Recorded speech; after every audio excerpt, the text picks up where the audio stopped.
आज हम बनाएंगे ये बहुत ही टेस्टी और एकदम क्रीमी मार्केट जैसी मलाई रोल कट कुल्फ़ी।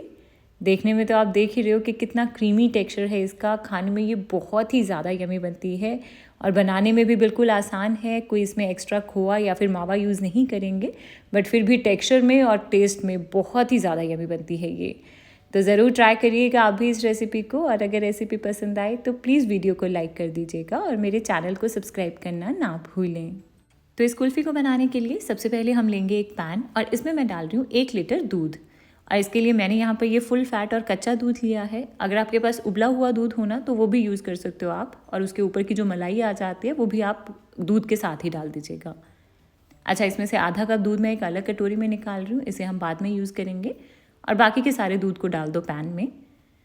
और इस दूध में ना अब हम डालेंगे 4 बड़े चम्मच मिल्क पाउडर। किसी भी ब्रांड का मिल्क पाउडर यूज़ कर सकते हो आप। तो बस इस मिल्क पाउडर को डाल के इसे अच्छे से मिक्स कर लेंगे।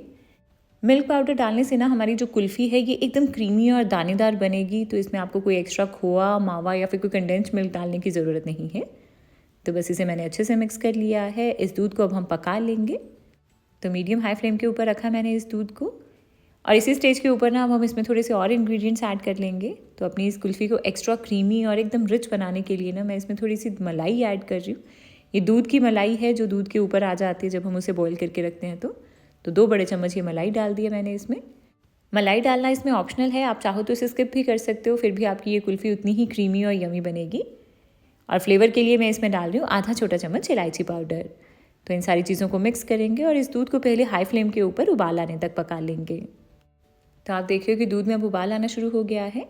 तो अब हम गैस की फ्लेम को मीडियम हाई कर लेंगे और इसे अब हम लगातार चलाते हुए पका लेंगे तकरीबन 9 से 10 मिनट तक, या तब तक जब तक ये जो दूध है ना ये रिड्यूस होकर आधा ना रह जाए। और क्योंकि फ्लेम को हमने मीडियम हाई रखा हुआ है तो आपको इसको लगातार चलाते रहना है ताकि दूध जो है ये पैन से बाहर ना निकले। और इसे पकाते हुए साइड पे ये जो मलाई आती जाएगी ना, इसे भी स्क्रैप करके वापस से ही पैन में डालते जाना है। तो बस इस तरह से थोड़ा क्रीमी होने तक पका लेंगे हम इसे।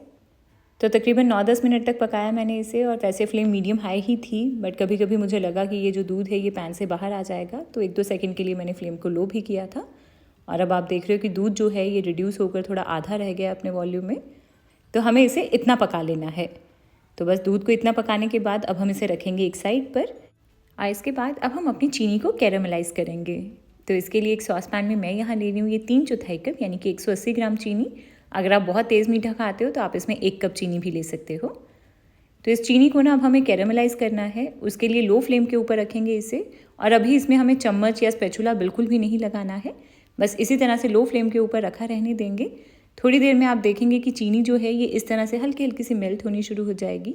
तब इस स्टेज के ऊपर हम इसे इस तरह से घुमाना शुरू करेंगे। चलाना अभी भी नहीं है, बस फ्लेम के ऊपर रख के इस तरह से सॉस पैन को ही घुमाते जाएंगे धीरे धीरे से।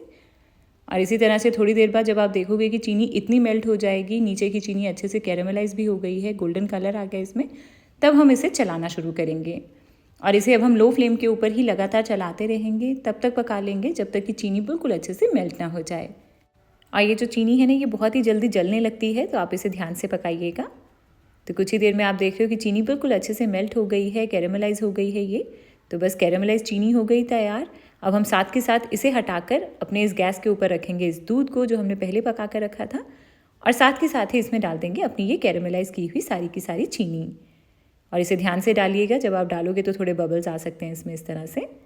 तो इस तरह से अच्छे से सारी चीनी को निकाल के इस सॉस पैन से डाल देंगे इस दूध में। अच्छा, अभी आपको लग रहा होगा कि ये चीनी जो है ये हार्ड हो गई है, कैसे क्रिस्टल से बन गए हैं इसके, बट कोई प्रॉब्लम नहीं है। जैसे जैसे दूध गर्म होगा ये चीनी अपने आप ही वापस से मेल्ट होकर दूध में घुल जाएगी। बस फ्लेम को अभी मैंने लो ही रखा है, आप लो मीडियम फ्लेम के ऊपर इसे लगातार चलाते रहो तब तक जब तक कि चीनी दूध में अच्छे से घुल ना जाए। तो 1-2 मिनट में ही आप देख रहे हो कि अब हमारी जो चीनी है ये बिल्कुल अच्छे से घुल गई है दूध में। तो इस वाले दूध को अब हम लो फ्लेम के ऊपर इसी तरह से रखा रहने देंगे। और इसके बाद अब हमने ये जो दूध अलग से एक कटोरी में निकाल कर रखा था, इसमें हम डाल लेंगे 2 बड़े चम्मच कॉर्नफ्लावर, और इसे अच्छे से मिक्स कर लेंगे ताकि इसमें कोई भी लम्स ना रहे। तो बस इसे मैंने मिक्स कर लिया है, कॉर्नफ्लावर का मिक्सचर भी तैयार है। तो इस मिक्सचर को ना अब हम डाल देंगे इस दूध में, और फ्लेम को बिल्कुल लो रखेंगे और इसे डालते ही साथ के साथ चला लेंगे ताकि इसमें कोई भी लम्स ना बने। और इसे अब हम लगातार चलाते हुए लो फ्लेम के ऊपर तब तक पकाएंगे जब तक कि ये जो मिक्सचर है ना ये एकदम क्रीमी और थिक हो जाएगा, और इतने में ही जो कॉर्नफ्लावर है ना ये अच्छे से पक जाएगा और इसका कच्चापन निकल जाएगा।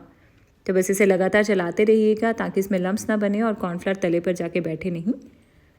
तो 2-3 मिनट तक पकाया मैंने इसे और अब आप देख रहे हो कि इसमें बबल्स बनने शुरू हो गए हैं, मतलब है कि कॉर्नफ्लावर अच्छे से पक गया है। और साथ में जो दूध है इसकी कंसिस्टेंसी देख रहे हो आप कि कितना क्रीमी हो गया है ये। स्पैचुला से जब चेक करेंगे ना तो आप देखेंगे कि स्पैचुला को ये अच्छे से कोट कर रहा है, तो हमें इसे इतना पकाना है। तो बस इसी के साथ हमारा ये क्रीमी कुल्फ़ी का मिक्सचर तो हो गया तैयार और आप देख रहे हो कि कलर कितना अच्छा आया इस पर। तो इस दूध को अब हम एक साइड पर रख देंगे ताकि ये अच्छे से ठंडा हो जाए। तो थोड़ी देर में अब हमारा ये मिक्सचर बिल्कुल अच्छे से ठंडा हो गया है। तो इसके बाद अब हमारे पास 2 ऑप्शंस हैं। आप चाहो तो इस सारे मिक्सचर को एक ब्लेंडर यानी कि एक मिक्सर जार में डाल के इसे एक बार चर्न कर लो ताकि ये एकदम क्रीमी और स्मूथ हो जाए, या फिर इस तरह का अगर हैंड ब्लेंडर है आपके पास तो ये भी यूज़ कर सकते हो। इसे डायरेक्टली पैन में डाल के इस तरह से इसे थोड़ा सा चला लेंगे ताकि मिक्सचर थोड़ा सा स्मूथ हो जाएगा। तो बस हल्का सा मैंने इसे इसके साथ चर्न कर लिया है। हमारा मिक्सचर एकदम क्रीमी और वेलवेटी हो गया है। तो बस आइसक्रीम का मिक्सचर हो गया है तैयार। अब हम इसे सेट होने के लिए रखेंगे। और इस कुल्फ़ी को चाहो तो आप छोटे छोटे कुल्फ़ी मोल्ड्स में फिल करके उस तरह से सर्व कर सकते हो, या फिर जैसे इसका नाम है रोल कट और जैसे ये मार्केट में मिलती है तो उसकी तरह अगर आप सेट करना चाहते हो तो आप कोई भी ना इस तरह के गोल कंटेनर्स ले लो। चाहो तो इस तरह का कोई प्लास्टिक एयरटाइट कंटेनर ले लो, या फिर कोई स्टील के डिब्बे होंगे आपके घर में इस तरह के थोड़े छोटे साइज़ में, ये भी यूज़ कर सकते हो आप। इसमें सेट कर लो, इसमें भी बहुत अच्छे से सेट हो जाएगी। या फिर कोई भी कांच का ग्लास लेकर उसमें भी सेट कर सकते हो आप। तो बहुत सारी ऑप्शंस हैं, जैसे आप चाहो उसमें इसे सेट कर सकते हो। और मैं आज आपको दोनों तरीके से ही सेट करके दिखा रही हूँ। तो थोड़े से मिक्सचर को मैंने डाल दिया अपने स्टील के डिब्बे में और थोड़े से मिक्सचर को डाल दो प्लास्टिक के कंटेनर में। तो बस इस तरह से ये आधा आधा मिक्सचर डाल दिया मैंने इसमें। और इसके बाद अब हम इसके ऊपर से ढक्कन बंद कर देंगे। तो इसका जो लिड है इससे बंद कर रही हूँ मैं यहाँ, क्योंकि ये एयर टाइट है। और ये वाला जो स्टील का ढक्कन है ये एयर टाइट नहीं है, तो इसलिए इसके ऊपर पहले मैं थोड़ा सा फॉइल पेपर लगा रही हूँ और फिर इसे ढक्कन से अच्छे से कवर कर देंगे। तो बस इस कुल्फ़ी को अब हम फ्रीज़र में रख देंगे सेट होने के लिए कम से कम 6 से 8 घंटे, या फिर आप इसे सारी रात के लिए रखिएगा, ये अच्छे से सेट हो जाएगी। तो मैंने इसे सारी रात के लिए रखा था फ्रीज़र में सेट होने के लिए, और अभी आइसक्रीम यानी कि कुल्फ़ी बिल्कुल अच्छे से सेट हो गई है। अब हम इसे डीमोल्ड करेंगे। तो आप देख रहे हो इसका टेक्स्चर काफ़ी अच्छे से जम गई है ये, और इसी तरह से जो स्टील वाले बॉक्स में रखी थी ये भी बिल्कुल इसी तरह से अच्छे से सेट हो गई है। तो दोनों ही कुल्फ़ी का जो टेक्सचर है ये बिल्कुल सेम है, अच्छे से सेट हो गई हैं ये। अब हम इसे डीमोल्ड कर रहे हैं। तो इसके लिए पहले थोड़ा चाकू को एक बार इंसर्ट कर लेते हैं इसमें, ताकि जब हम इसे बाद में इसे पकड़ के निकालें तो इजीली ये बाहर आ जाए। और इसके बाद एक कंटेनर में नॉर्मल पानी ले लीजिए, नॉर्मल टैप वाटर है ये, और कुछ सेकेंड्स के लिए अपने इस कंटेनर को इसमें डिप करके रखेंगे। और इसके बाद अब हम इसे हल्का हल्का सा रोटेट करेंगे और धीरे धीरे अपनी तरफ खींचते जाएंगे। तो बिल्कुल जैसे नॉर्मल कुल्फ़ी को छोटे वाले जो मोल्ड्स में हम सेट करते हैं उसे डीमोल्ड करते हैं, वैसे ही करना है इसको भी। तो बस हमारी ये कुल्फ़ी बाहर आ गई है और आप देख रहे हो कि कितना क्रीमी टेक्सचर है इसका, बहुत ही ज़्यादा यमी बनी है। और इसके बाद अब इस कुल्फ़ी को चाहो तो आप इसी तरह से स्लाइसेस में कट करके सर्व कर सकते हो, जैसे ये मार्केट में मिलती है, यानी कि without any dry fruits. But मैं इसके ऊपर थोड़े से ड्राई फ्रूट्स कोट कर रही हूँ। तो इसके लिए एक प्लेट में ड्राई फ्रूट्स लेकर इस तरह से इसे रोटेट कर लेंगे, थोड़े थोड़े से ड्राई फ्रूट्स ऊपर चिपक जाएंगे इसके। तो बस फाइनली अब हमारी ये कुल्फ़ी बिल्कुल तैयार है। इसे स्लाइसेस में कट कर लेंगे और इसे सर्व करेंगे। तो आप देख रहे हो कि कितना क्रीमी टेक्सचर है, और इसका जो टेस्ट है ना ये मैं आपको बता नहीं सकती हूँ, बहुत ही ज़्यादा यमी बनता है। एकदम जैसे वो काफ़ी अच्छे से काढ़ के दूध को बनाया जाता है ना, बिल्कुल वैसा सा टेस्ट आएगा, बहुत ही ज़्यादा यमी बनती है। और इसी तरह से ये जो स्टील वाले कंटेनर में रखी थी हमने, इसे भी मैंने डीमोल्ड कर लिया है, और इसको अब मैं विदाउट एनी ड्राई फ्रूट्स ही सर्व करूँगी।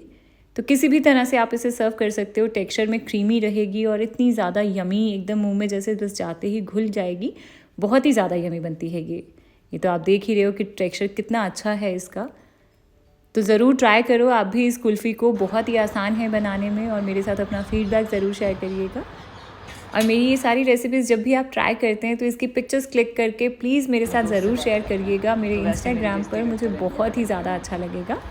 और अगर आपको आज की ये रेसिपी पसंद आई हो तो प्लीज़ वीडियो को लाइक ज़रूर करिएगा और मेरे चैनल को सब्सक्राइब करना ना भूलें।